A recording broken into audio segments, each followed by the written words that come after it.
live, or Justin's gonna check out his Wi-Fi since he's traveling around enjoying financial freedom. But welcome, Justin. Good morning. Thanks for having me on. I'm excited to see if this works out. I'm on a cruise ship somewhere in off the coast of Mexico. Well, so far so good. But yeah, I figured maybe we can just touch on. I did see Zuber post something in school the other day.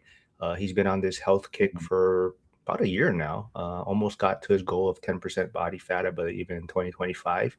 But I know last time you're out in Hawaii, we were kind of talking about it too. But you're kind of maybe also looking to focus on your health this year, right? But the question was, is it easier to get healthy or easier to get wealthy?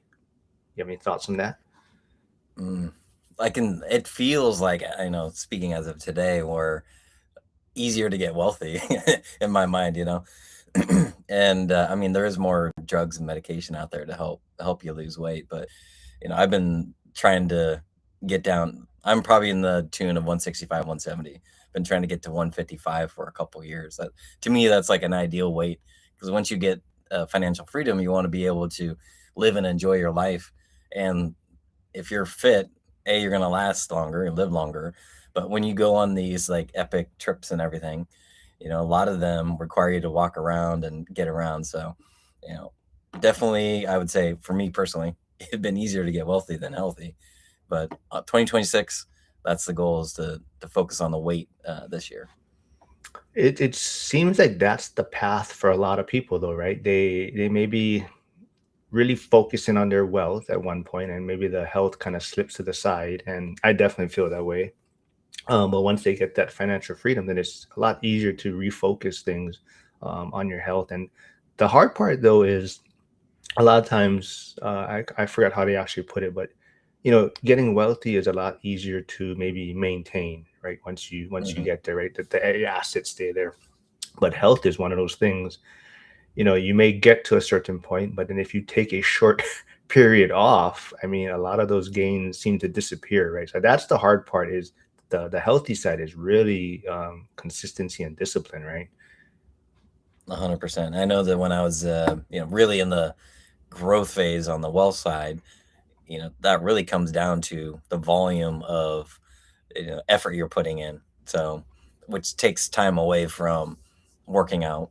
The other thing is that for me, I remember just like being drained. Getting up early, working the day job and building the portfolio. I was just mentally taxed by the end of the day. So like when I was really in the growth phase, but probably the heaviest I ever was, I was like 185 or something like that. And so 185 on being 5'6" is pretty heavy.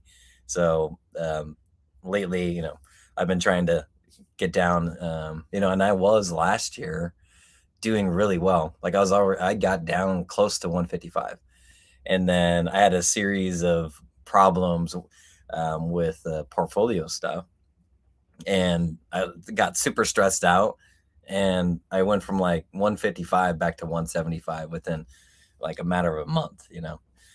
So it's something that you have to do every day, which Zuber is amazing at that. Where consistently every day he's putting out the content. So for him to his consistency is what helps. I think I could see the transformation over time, especially when you see him in person. From when I very first met him a couple years ago, and then I saw him in October, and he was looking really good. I mean, not only thinner, but definitely, you could tell that his arms are getting bigger and everything.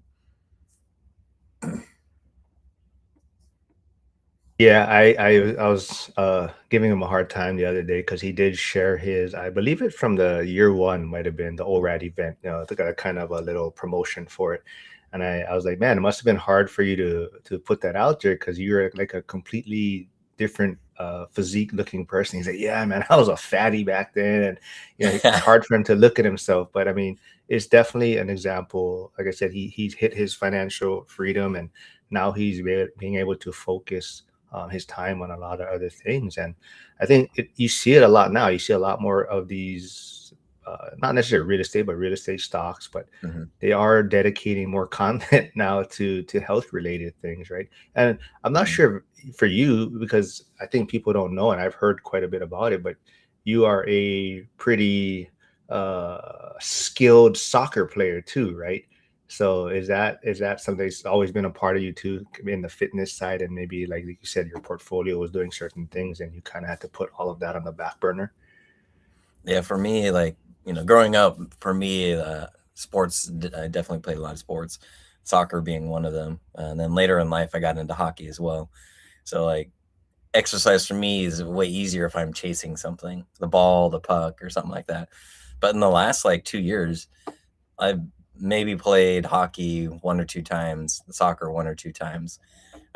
Been shifting a lot of the time into traveling a lot more. So, for example, like last year was, like, I think it was 151 days of travel, and so the goal this year is, how do I travel, keep the portfolio going, and also I'm real estate agent business, growing that, but then maintaining this consistent workout schedule. So, Cindy, my fiance, and I are tracking weekly now how many days we're working out. So my most of my workouts now, for example, I'm on a cruise ship. So I just do, of the, let's see, we're on like day 5, I think. Of the 5 days, I've worked out 3 of the 5 days. So then it's nothing major. I just do treadmill, and then I'll do like, maybe 4 or 5 sets of one body part. And lately now I'm trying to do Spanish too. So I'm not even on the treadmill. I'll be at like 15 degree, maybe three miles per hour, and I'm on my Babel. I'm on my phone doing Babel, which is to help me learn Spanish at the same time. So I try to multitask as much as possible. I see Nicole tuning in, and she says, yeah, her husband plays hockey and soccer too. With 4 kids, it's definitely gotten harder for him. Mhm. Yeah, I think the being a soccer player helps.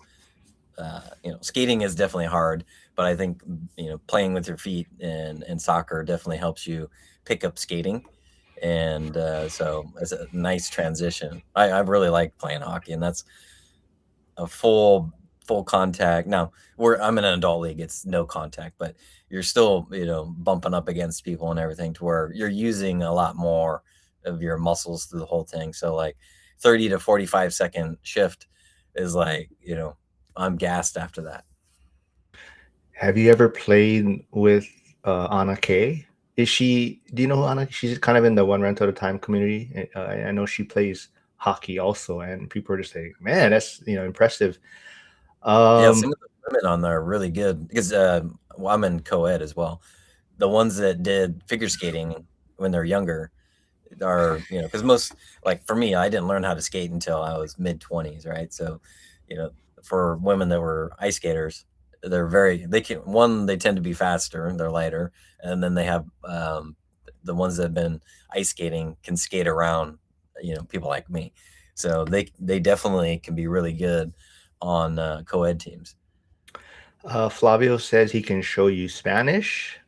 Nicole also says, I thought you were gonna say helps your agility with chasing kids, but no kids for Oh, you yet, right? That's the next no. possible thing. No, But we're past the kid phase. So, like, for me, I'm 46. My fiance is 52. So yeah, you know that'd be like super geriatric baby. So we're just fun aunt, fun uncle. We go see my brother's kids.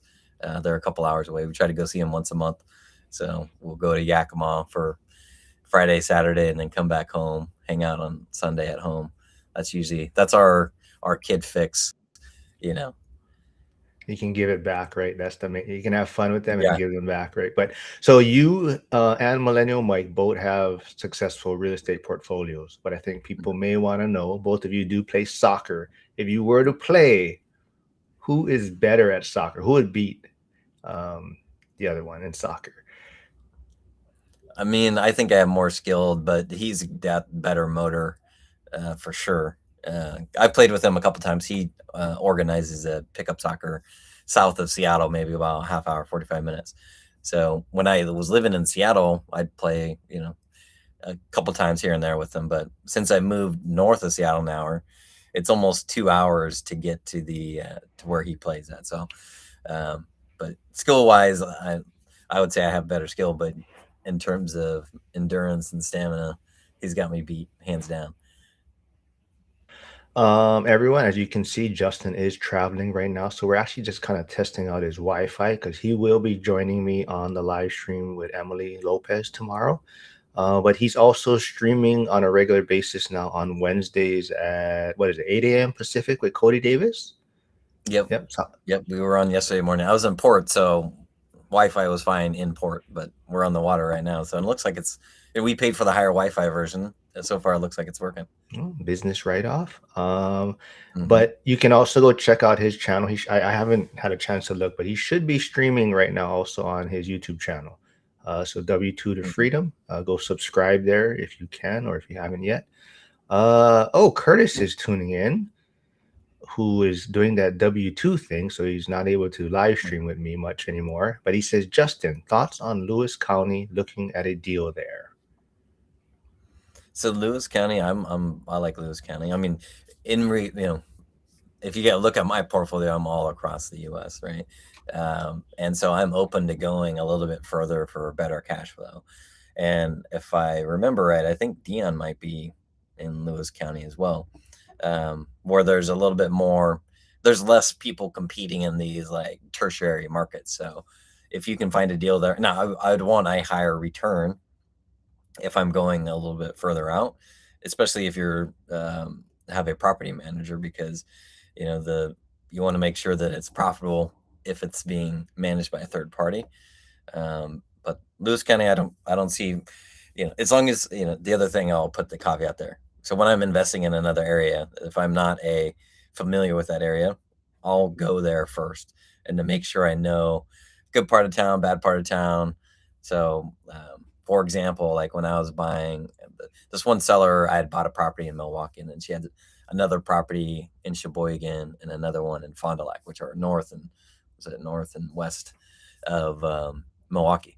So I flew into Milwaukee. I went and drove the areas, hung out, talked to people in the city, hung out at the bar, to kind of get the lay of the land of the cities and before I made the purchases. So definitely, if you're in going to Lewis County, understand specifically the economic drivers and then the good and bad parts of town. What was I gonna say? I was gonna just say something. Shoot, sorry, lost my train of thought. We were talking about if you're looking for if you're looking for comfort, this might not be for you. No, that Hmm. was your tagline in the for Oh, the meeting. I just had to put something together quickly because we wanted to test out Justin's Wi-Fi. So we were just gonna try to kind of wing it today. So it's gonna be a short one, but he will be joining me tomorrow with Emily Lopez. Oh, I know what I was going to mention. For those of you that haven't or are still on the fence of going to the Vegas event, Zuber did confirm that I believe there's about 18 tickets left. So he did close ticket sales on January 15th, but they did purchase 20 more. So for people that may want to buy after, so that was on recommendation of TY. So ticket sales are officially closed, but there's still, I believe, 18 tickets left if people were still thinking about going. And yeah, I don't know. Anything else you wanna?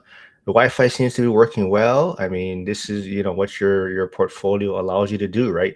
Travel around, do live streams, and have some fun. So where are you again? I don't know if you mentioned where are you exactly, and So we where you left guys Puerto heading? Vallarta yesterday. So we're coming up the what is that? The western side of Mexico, and then so we're 2 days on water all the way back. Saturday morning we get back into San Diego, and then fly back into Seattle. So, but in terms of, I'm excited about tomorrow. I've seen Emily on your channel a couple times, live streaming, but I haven't met her virtually or in person yet. And so I'm excited because I think she's got an agent business as well, Yeah. and she's got a lot of followers on Instagram. So want to learn from her what she's doing to build her brand and her business. Yeah, Emily's great. So she has her own brokerage in Wyoming. She has Mhm. a big DIY channel, but she's trying to build an actual more real estate focused channel because I think a lot of people on her DIY side they don't like the real estate content. They just want to give her shit that she's a female trying to be a contractor on her DIY side. So she gets a lot of hate on that. I mean, interaction, I should say, but she's trying to bring up her real estate focus side. So yeah, she's great. I love having her on. Accidental Landlord is asking, what is the Las Vegas headcount so far, roughly? I believe it's probably around 300. That's what, if I had to guess, we're probably around probably 275, 300. Mhm. Cody is asking, hey, oh, sorry, Charles Face for Radio here. Yeah, that's an inside joke. They said Charles has a great voice, and I Mhm. told him he has a face for radio, though. But Cody Evers is asking, Justin, did you divest completely from Wisconsin? No, I still have about half the portfolio. Maybe a third to a half is in Wisconsin. So, although Uh, my main agent that's over there, he has somebody who's looking to buy like chunks of properties. So, I have one partnership left where we have, see, 16, 20, 26 units. So, I'll put it out there. I'll price if that they're open to that price.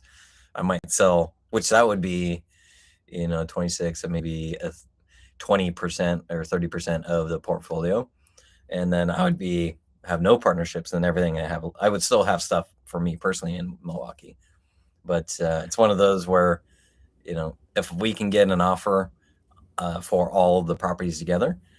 I just talked with the partnership yesterday, and they're open to it. So we just got to put a number to it. If they say yes, and we can come to terms, I think that'd be a win-win for everybody. what parts of Wisconsin? Just Milwaukee? Cody's asking.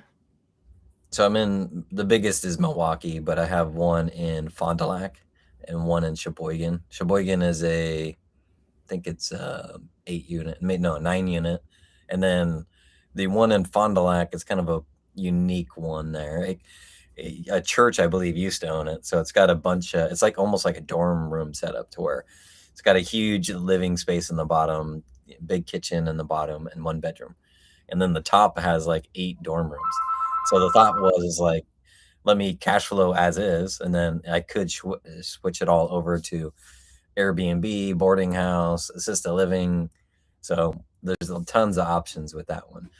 And then there's one other city. I used to be in Racine, which Racine was going to be the home. They were going to do a bunch. Gosh, I forget. I think it was Foxconn was going to put a bunch of stuff in Racine, which they started to, and they built all the infrastructure. But I don't think any of the actual manufacturing of, I think it was LCD displays or something like that. I don't think it ever fruition. So I ended up selling the two I had in Racine. But I do like another. I also looked at, gosh, what's the one?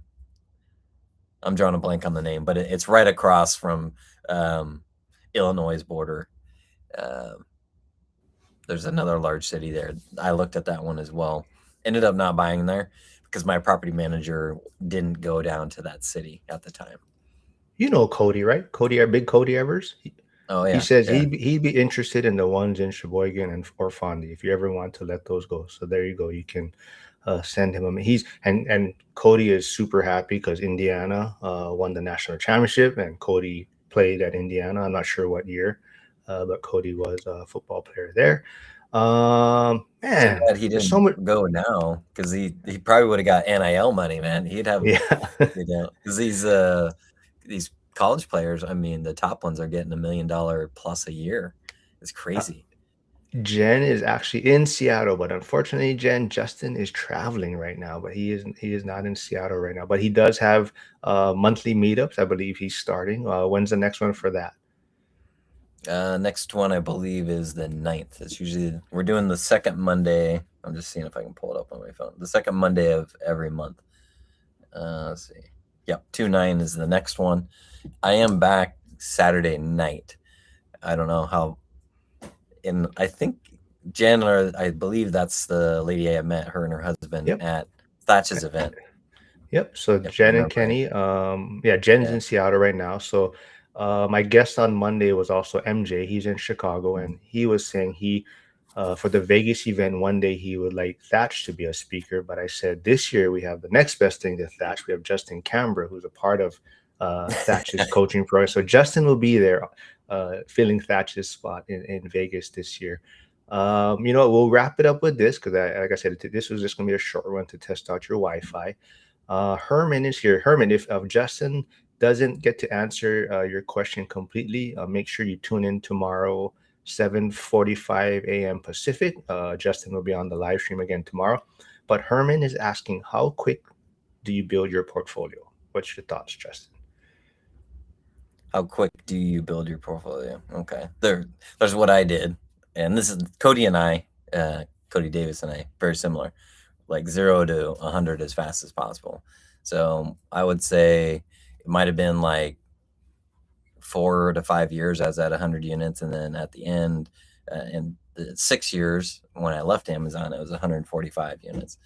Now, in hindsight, looking at that, I probably would have stabilized things better because I just kept buying and expanding the portfolio into multiple different cities, different states, and partnerships and all that. So, if I was to rebuild today, I'd be a little bit more strategic about it, and not do as many cities and get better quality assets to start. The stuff I was buying on market, it was the prototypical, and this is what, so it would have been 2018 to 2020, like duplexes were going for 60s to 80s, somewhere in there. So let's just say it's 80,000, so 40,000 a unit, right? And that's now probably double. It's probably close to 70 to 80 per unit in Milwaukee. But a lot of those were in C-class areas, and the amount of turnover and the repairs and maintenance has just been way higher than put into the pro forma. So over time, I've been trying to get rid of those. As I'm buying stuff locally in the Seattle area, I'm trying to 1031 and getting better stuff. So like the last one I was on basically January 1st. That one is a newer building, recently renovated, new roof in it. Knock on wood, shouldn't have to do anything. The hot water heater, I know that I got to replace, but outside of that, in theory, don't have to do anything for 5 years, 10 years maybe. Versus some of my Midwest stuff, when you buy buildings that are over 100 years old, you're constantly updating something, and so the expense ratio ends up being much higher than you anticipate. So, back to your original question, I would, and this is what I'm doing now with coaching clients. So I have a client that just bought a triplex, and so they want to buy another one. I'm like, okay, the first one, it was a fully renovated, and it's like, okay, first let's get that filled with the 3 tenants, and then make sure you have, okay, then let's go buy. So they're doing the stabilizing right now, and we have a meeting first week of February. So the goal is to get that stabilized and start looking. If I would have done that in the past, I probably would have had a much more stable portfolio and probably would have shifted out of C-class faster. But I was just buying, and even if it was issues were coming up, the Amazon income was just filling the holes, right? So you want to make sure that's stabilized income, so when you do leave your W-2, you can actually use that income. All right, great answer. Like I said, everyone, tune in tomorrow, 7:45 a.m. Pacific. Justin will be back with my Friday regular, Emily Lopez. And Herman, I'll just quickly say, you really got to know yourself. I definitely agree with Justin. It ideally you want to let things stabilize each property first, but I would say, like I said, know yourself. Go as quickly as you feel comfortable, but also make sure you have the reserves to allow you to move quickly. And then that'll be my kind of short, quick answer to that. But yeah, I think the Wi-Fi works great. I think it'll work out tomorrow. And yeah, I'll see you tomorrow, man. Everyone, Awesome, thanks for sounds good. tuning in, and see you folks tomorrow. Thanks. See ya.